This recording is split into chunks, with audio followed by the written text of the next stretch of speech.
Merci Nabino Balandi à Télé Zahir officiel. Bino bato bolandaka chaîne na bino YouTube oyo e présentaka bino ba émission ndenge na ndenge. Toyeli sous lelo na magazine na biso to mesana pour présenter bino Maranatha. Maranatha ezali mbongwana. Mbongwana oyo esengeli biso na bino to mbongwana pote lobi to mona bokonzi ya likolo. Ba émission na biso elekaki to yambaki invité moko oyo apesaki témoignage na ye. Ba réaction pe ezalaki ebele. Botunaki ba mituna olukaki koluka ye ba misusu babengaki na ba téléphone topesaki bino numéro na ye bosololaki na ye pe bato ebele penza bazalaki na posa na ye par rapport à témoignage wana pote a éclaircir makambo ebele. Tosalaki trois parties ya témoignage na ye lelo toye lisusu na sujet ya sika na elongo na évangéliste na biso Elonga.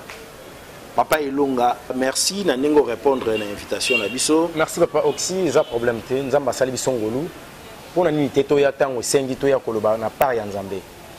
Donc on est là. Ba émission belé to salaki na yo Elongo o ya témoignage na yo. Ba to belé ba bengi biso personnellement mingi to za opesi bango ba numéro na yo.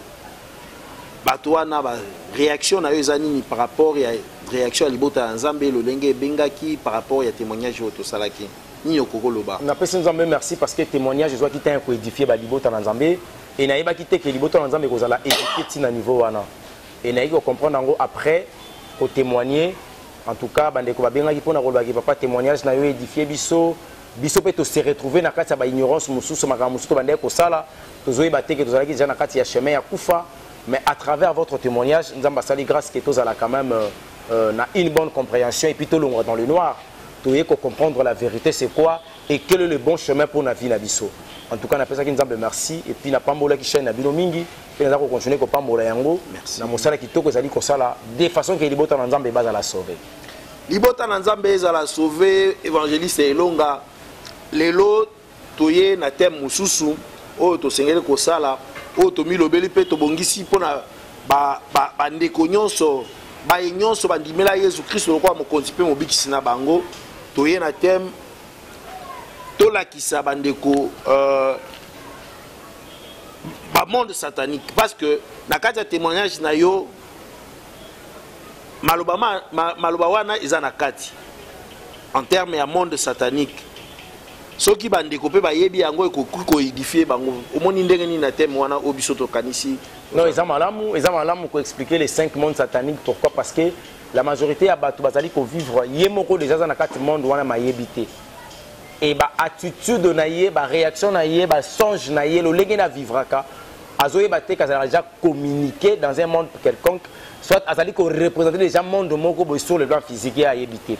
Mais tant to bana ko décortiquer yango kolakisa ba critères to pe ba caractère physique ba caractéristique on les permettre muta découvrir ah donc on a ça la boye c'est que nous allons attacher dans un monde intel on nous allons attacher dans un monde boye ah par rapport à bandoto na l'autre c'est que nous allons rendre c'est ça donc ils ont permettre les besoins nzambe azala éclairer et puis baluka de délivrance l'essentiel des ali batu baluka de délivrance pe ba bongo la mutema de vrai ba yamba Christ comme Seigneur et sauveur na vie na bango pour na komata na royaume ya nzambe. L'essentiel c'est ça.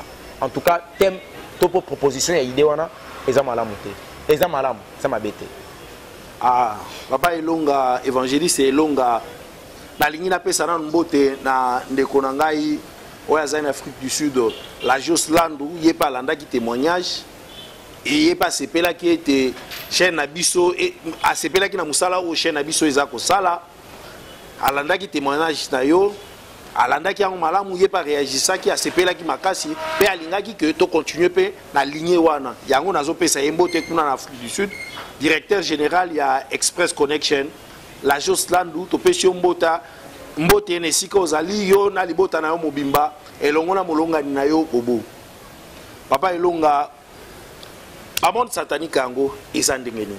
Il y a 5 mondes sataniques. Nous avons les mondes qu'on appelle monde chromanium, monde kabbalistique, monde pesiféré, puis monde pandaminium, le monde cosmique. Ce sont des mondes qui donnent l'influence dans Mokili Nabiso, autre fandenge tolobaki. Et on les a dit que ça que mutu sur la terre azala lié. Quand mutu azala lié na kati ba monde wana, mutu romo na royaume de ciété. Monde wana ekopé sa influence na vie physique na ye, tant que bandi ko impacter mutu wana ko tambola conformément à la parole de l'Éternalité. Donc on a souka nango mission ezaka ke mutu akidena bango na lifelo pour que ko kufa naye. Monde satanique ngo eza ndenge nini eza nini d'abord tant que tolo ba monde satanique otangeli biso 5 nini mais en fait monde euti wapi makambo modèle wana. Monde par exemple le monde kabbalistique eza kindo kamai. Là où se retrouvent les sirènes, là où se retrouvent les maris et les femmes de nuit, là où se retrouve milimo ya ndenge na ndenge ya mai, ba démon impur, ba ange de chou o ba utaki likolo ta ngolo a précipitaki bango ba koyaka na mai. Bango ba créer ki monde o ya wengi monde kabbalistique. Monde pesiféré eza kindo ki azamba, ba ange o ba koyaka na zamba. Ba démon o ba koyaka na zamba, bango nde bazali ba démon ya monde pesiféra. Alors en dehors na yango, il y a un monde qu'on appelle monde cosmique. Monde cosmique, c'est un monde où il permettra qui, bah démon ou bah koyaki, bah ange bah précipiter qui bah on allait se faire, bah on bah tikala qui dans le lieu céleste entre mon pépé. Eh bien un monde cosmique. Bah on a bazali on a pour nous travailler, pour nous faire ça épidémie le quoi bah coronavirus oyo. Et ça bah décision où t'as ramené bah monde cosmique. Bah Ebola, bah décision moko satanique et où t'as rakuna. Alors il y a un monde encore qu'on appelle un monde monde pandaminium. Monde pandaminium ezali kindoki o ezali niveau ya lieu public. Ozomona. Alors la victoire, ba lieu public, ba carrefour, ba stade, ba wenze tout consort. Et c'est ba kuta na belé. Donc là où se retrouvent les gens, il y a des démons au ba coopérer pour na komema ba envoûtement, bango ba kindaka na hôpital pour na changer ba makila, ba travailler à dur. Et puis monde souka ezali monde on a déjà expliqué monde cosmique, monde pandaminium, monde pesiféré, puis monde chromanium. Monde chromanium, ils ont kindoki à cimetière, là où se retrouvent les esprits des morts.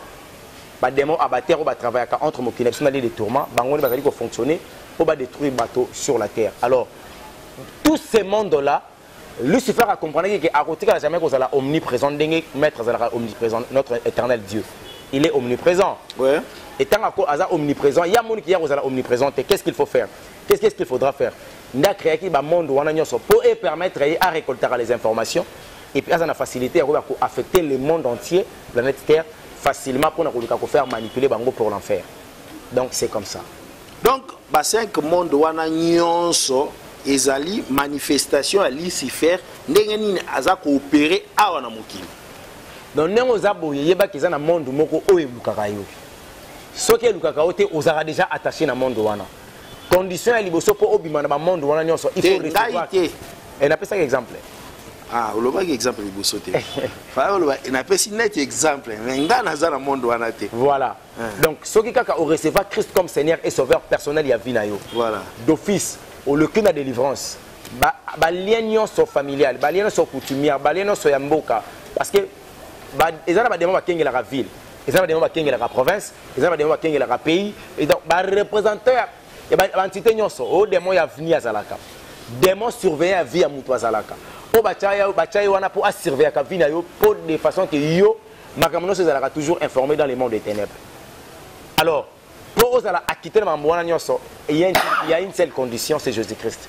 Dès que tu reçois Christ comme Seigneur et Sauveur personnel ya vie na yo et tu reçois l'esprit de Dieu. L'esprit de Dieu on opère sur révélation.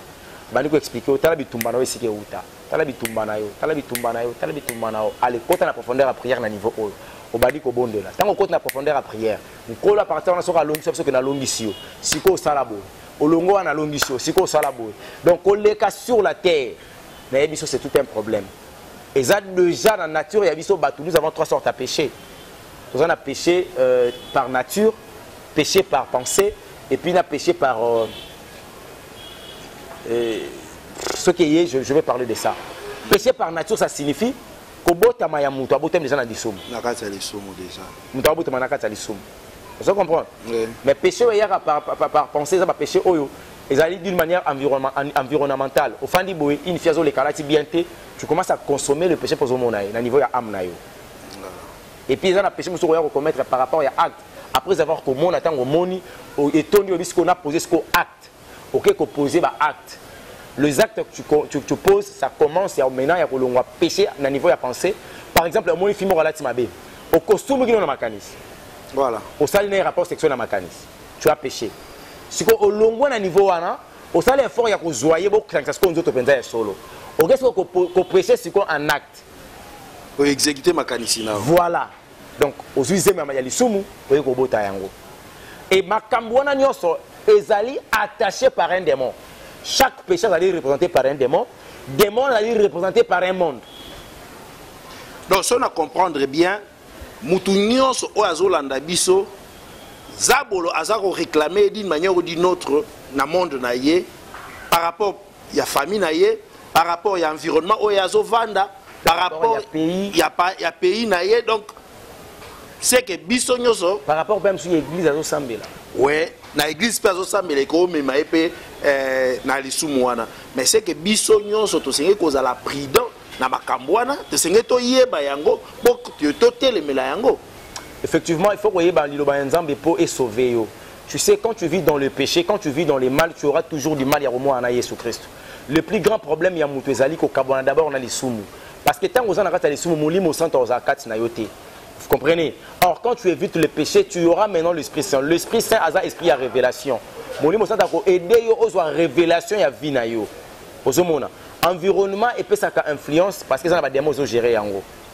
Alors, l'homme maintenant doit avoir l'esprit de Dieu pour avoir la capacité à détecter genre ya démon ndenge bazali ko fonctionner par rapport au monde mokobo parce que ça t'en attend que ko ba démon ya monde pandaminium apesi bango mission na milieu faut que au travail au monde ouais so ki siko yo ça il a milieu wana trop yeba que na milieu wana ozali poursuivi sorte réclamé par ba démon wana ya monde wana. Mais on va peut réclamer par Bademo monde wana mais na milieu familial na yo na makila na yo boza peut réclamer autrement na Bademo ya monde mususu. Est-ce que vous avez vu comme belé betaka machine Christ a zoé sa pierre je pense a zoé sa pierre à l'obi que non il faut que prier tant à quitter ce monde ba disciple ba là le profond sommeil a bouger ba zoé sa lobi Satan a réclamé chez moi. Ouais. Tu peux imaginer.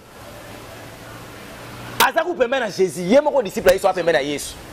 Maître qui a prié, mais Satan qui a déclaré, qui a réclamé disciple à Jésus et pas à Jésus qui peut s'engager. D'ailleurs, qu'on a dit beaucoup pour tout aille. Tu peux imaginer. Donc, bah réclamation satanique existe à cas. D'une manière ou d'une autre. Donc, bandeko ba landa biso ba yeba yango que réclamation satanique ezali. Nazolo banayo ande réclamation za randeni. Ezate ba fanda ba bikeno ngai ne nazabo na posaka ingénieur Fabien T. Ba tie maluba likola via Fabien. Maluba na nimtezo réclamer. Ba imposa maluba.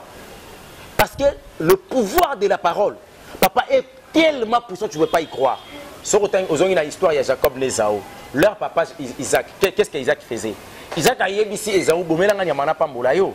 Ko pambola Isaac alakaki mwana Esaou ya ko pambola ezalaki teke nazana bibole ebele na tiki le testament na lakisa que voilà na tiki autant de chèvres, autant de boucs, autant de boucs, autant de li pamboli par laquelle o bango bande ko ezalaki papa misa maloba. Tango mama comprenaki yango mama la mimbango bango azui Jacob alaki sabi kende. Papa tango ali a sepeli malgré papa komaki na ba doute mais na suka na misa maloba. Donc il y a une bénédiction, il y a une malédiction. Tant que vous avez papa, attendez votre qualité. Vous comprenez? Donc l'enfant cherchait que son père parle de quelque chose. Voilà pourquoi mon la réclamation satanique, la science, qui va membre de la famille, qui va démon, qui va malo, malo ba wana nde des autres ko freiner binayo, et ça ko réclamer des ko landa yo. Évangéliste est longa. Mais na kati ya bota mususu pe la réclamation mususu euta rapé na oyo bakoko na bino basala wana pe susu ezape na cadre ba réclamation kasi bakoko ba poser acte mukolo ba poser acte ba sa pacte ba chaka maloba le ba che maloba wana ka nde mutezo kende ekotika na yo ezolanda tu la contredisaka bande ko baloba que les paroles s'en vont les écritures restent nga contredisaka. Pourquoi? Parce que au monde na mutakogizi 60 ans lobi quand j'avais 9 ans mon père me disait quand ton père t'éduisait, tu avais 9 ans. Aujourd'hui, tu as 60 ans. Mais au Kenya, on dit ici réellement les paroles s'envolent. Vous comprenez que ma parole s'envole la rater.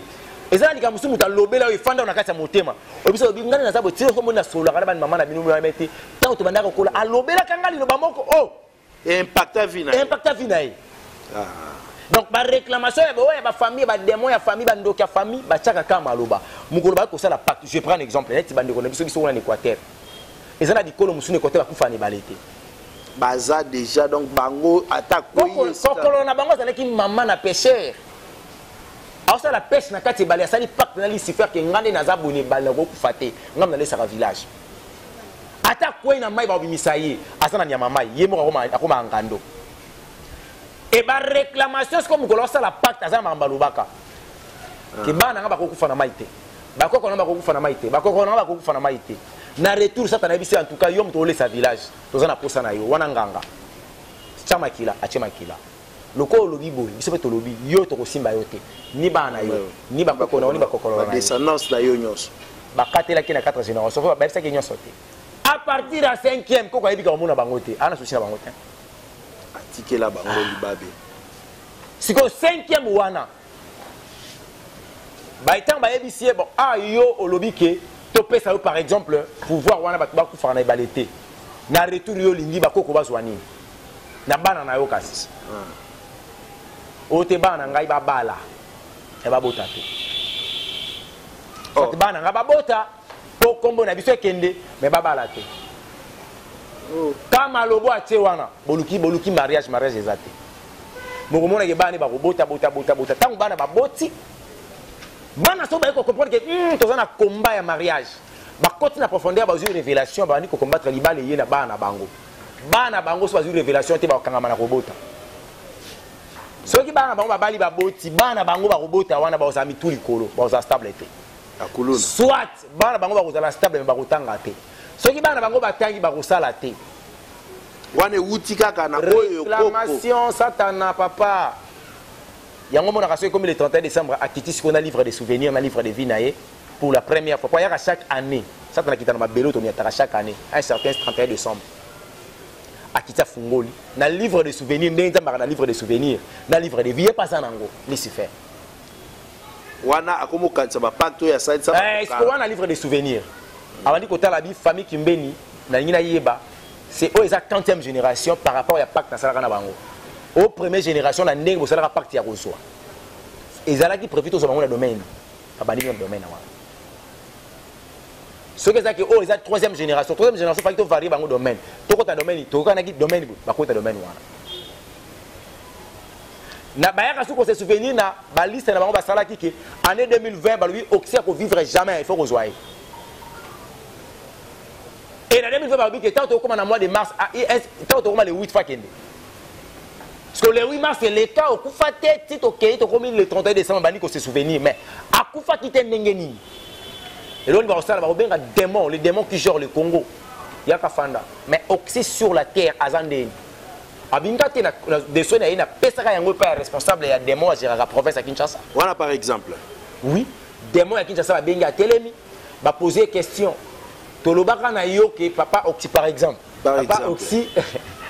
Il faut le 8 mars. N'engeni azana bon mot. Des mois il y a professeur le bilan dossier na yé et na yoka kango et puis na kitaka on a des mois ya commis na yé. Nga na yeba ke ba yo ilanga ka rapport. Ba bengi des mois commis pas se justifier bingate. Nga na pesa dossier na des mois ya quartier. Ba bengi ya quartier binga na pesa dossier na des mois avenir. Ta ba bengi avenir binga na pesa ya parcelle habité. Makila ya mutu va aussi ma fo ba des famille na ngo pesa accord.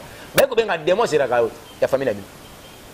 Wana siko soki ezaki na pacte moko esalama kala koko yesu kwa obakebite ngana kwa ko pesa ye mettre place difficulté yaki parce que ndeko tambo ndeko yamsi ndeko na tima manzambe yamsa za famille yambe fungola ngali sa famille yambe ba ko tala famille wana ah ça va to comme ça bono binemi na 2021 so ba kabwani yamsa ko lemba ya ko lemba vie de client ne okita to zo na juin mais poto so ebe photo tenele ni bando ko tala domaine ya sala nango fort ali domaine na média na domaine na média nga bière to ko tana bière oh alingaka basi tokota na basi alingaka lokuta tokota na lokuta alingaka mbongo tokota na mbongo ba kote loko na domaine oyo lingaka mingi après moi de juin bazuyo OK ko se retrouver na monde ya mayo ou esclave c'est comme ça li se faire travail wana na monde ya mai eza monde kabbalistique voilà na monde kabbalistique wana nde l'air mutu akokende kuna okwei na kati ya monde wana sikoyo mutu akosala nini okoti tu OK na lieu de tourment obandi dans tourment obandi souffrance entraînement et enfer OK esclavagisme ok prison satanique. Ok konyokwama. Eza na bandeko ba travailler dans le monde pandaminium. Akufa moli moli dans le monde pandaminium alongwa Congo mais mikam sous 5 mal à 10 mal. Ba mal pino to lumenga ba sanduku. Ti États-Unis makolo. Par exemple, lelo na lingi to vanda na monde kabbalistique mondo ya mai. Lelo bato belé ba Hollande biso na mboka o bazali banda baza ko se retrouver na matéa oyo évangéliste oza ko pesa. Bato belé baza ko se retrouver nango parce que makambo mingi ezoko komela bango na vie ba blocage belé ezoko komela bango na vie baza na possibilité ya ko bimate parce que nanu bazui révélation te nanu bazui muto ya koyebisa bango te ndenge nini esengeli basala d'abord ndenge nini esengeli bazwa conscience ya état oyo bazali yango nalingaki tovanda na kati ya monde ya mai wana opesa biso ba exemple par rapport ya bikolo ndenge tovandi na kati ya mboka na biso par rapport ya environnement ya batu ndenge bazali comme ça et permettre mutu oyo akoki ko se retrouver na ba caractéristiques wana bongo ayeba okota na profondeur ya nzambe. Ngana on se plateau banda ko expliquer d'abord sur le plan pratique ya batu. Oui, OK. Voilà, ce que ça manino sur le plan ya ba rêve na ba songe. Ce que là la olotaka mingi ozo sukola na mai. Oza na douche. Yo za la pembe na mai. Na oyebisa yo oza attaché na monde qu'on appelle monde kabbalistique. Ceux qui n'ont pas d'autres, ils ont mari de nuit, femme de nuit, ils sont attachés dans le monde kabbalistique. La majorité esprit des eaux, il y a la destruction et le mariage. Avant ou pendant ou après. Donc, ils vivent dans un monde qu'on appelle le monde kabbalistique. Et le lenge na yo ya bo moto nengo vivraka. Ba indice ya mutu waza na kati ya monde kabbalistique. Eza bateau yo aligné loko babengi propriété annexée. Salité zo ene lambate. Na lobi na yo propriété annexée. Tu es lié dans le monde qu'on appelle monde kabbalistique. Donc c'est une base à la salité. Mais excès. Excès. Deuxième des choses, na kina bande ko na so abasi. Mwana mwaso yo son maquillage et l'ongine c'est l'ongité. Az affecté dans le monde wana. Sans d'abis akokoza naturalité. Parce que rouge à lèvres mo basa ila ka Jacqueline ngana yeba ki rouge à lèvres on a Jacqueline. Ils allaient rouge à lèvres oyo, ils allaient qui lié na démon qu'on appelle Jacqueline, démon à séduction. À travailler en collaboration, soit en convenance à démon qu'on appelle l'élite, démon et impudicité. Jacqueline y avant dans la maïto. Oui. L'impudicité est où tu as un monde, et des mots un monde kabbalistique, et des mots où tu as un monde. Bangol ba ko pesa ko affecter mutu na mokili po mutu aza na capacité ya ko séduire po mutu qui ne ko na impudicité ne kobo. Donc et kobo pe eza lié na monde wana. Mais yango ne machine monteur olinga sexe loko eloko mususu o comprenaka te eza péché chéri na yo oza lié na monde amai. So ali sumo ko tika te zaka kaka nzoto na mai. Bongo ba bikolo mususu to zalaka nango pe toyoka ke bango pona papa loba bangala loba na baswahili. Olingo longa bikolo ndeli expliquer en ngote. Te nalingi ko blesser. Nalingi ko blesser. Bangala déjà biso mon équateur to baka ke non kuna kindumba to sala kindumba te se pelisa nzoto. Olingo to loba. 4 degrés va développer les soum. Babi te mongo saka kindumba te se pelisa kande njoto. Soka yibi abi na yibite na botoli. Yoka ndivo mongo ba baka. Donc si et comment ndengwana ndenge nini? Voilà, c'est l'aveuglement et puis bazo motiver yo na kati mabe mona mabe normal. Vous avez la capacité de comprendre que ça c'est le mal.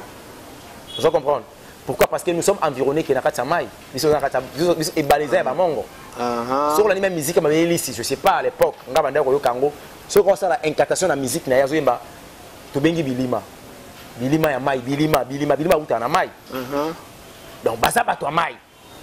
Balokele balibinja bafanda ani na kati ya mai. Le mongo sont des gens ya mai. Donc impudicité dans la kati ya monde kabbalistique. Somoni mutaza trop colérique ana monde azamba.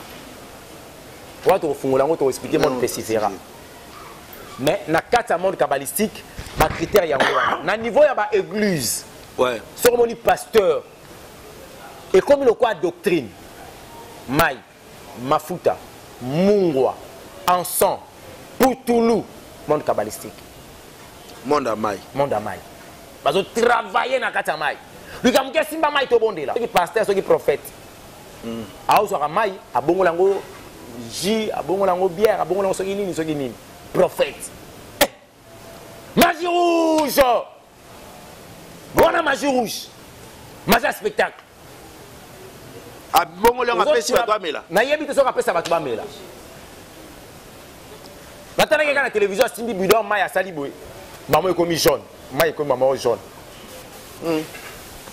azo décortiquer pe bato bazokweya bato baveste bato bazokweya oyo bageni papa tika baspectacle ya satana liboso ya bana nzambe mpona koluka koseduire bana nzambe te ya bango abongola motema tika kobongola mai ni soki ni posi yango esana esauve ame te la magie rouge et na kati ya magie rouge na ye wana il est maintenant lié na monde qu'on appelle monde kabbalistique a fonctionné mafuta na mai voilà et de ce environnement bon église a bon kokende te so umeli wana yeba kibaoza esprit na yo bazo ko condamner na monde kabbalistique oke ko vivre kuna okota na kati masumu liloba moko yelinga lisusu bongo soki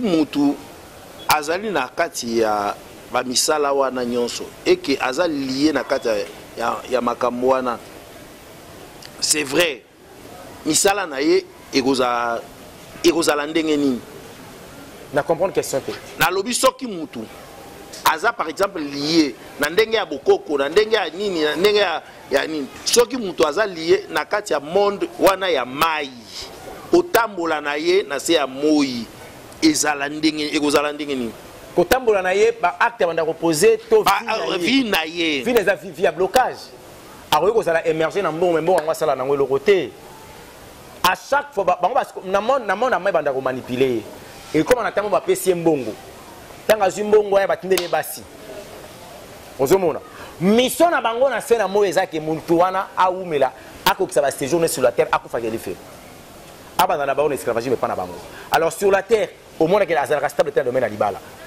ezana bande ko mususu basi balingaka bango te banda ko vivre na basi balingaka te ezana basi mususu banda zona mibali baboyaka ye eza problème ya d'abord mutu tangu azako vivre na azali lié na kati ya monde kabbalistique ba conséquence ya monde wana eko frapper na bomoto loko nini ya ko vivre lokwa ba conséquence d'abord soki abala te alors on a problème à mariage na biso bando ko vivre ba combat ne bando ya ndenge nini et comme on a tellement par exemple moi si on vivre mobali ka imoka ba ina ye atiki yazo kanisa ke ezana ndenge na yo te bazo utiliser ko bala te parce que na butu basi ba préparer mobala ya butu oyo zo bala na ye mukolo ko bala na butu obana ko vivre ngo na ba rêve na so ki esprit nous a faible eza makasi ezo permettre yo o comprendre que na sala ba relation sexuelle na mobali moko bo et ba ça so ba rapport sexuel ka pona sala sauter eza po obota na butu tango robota na butu bana na eza na mukolo ko rejoindre bango kuna faut kufa ana bomoto à part yango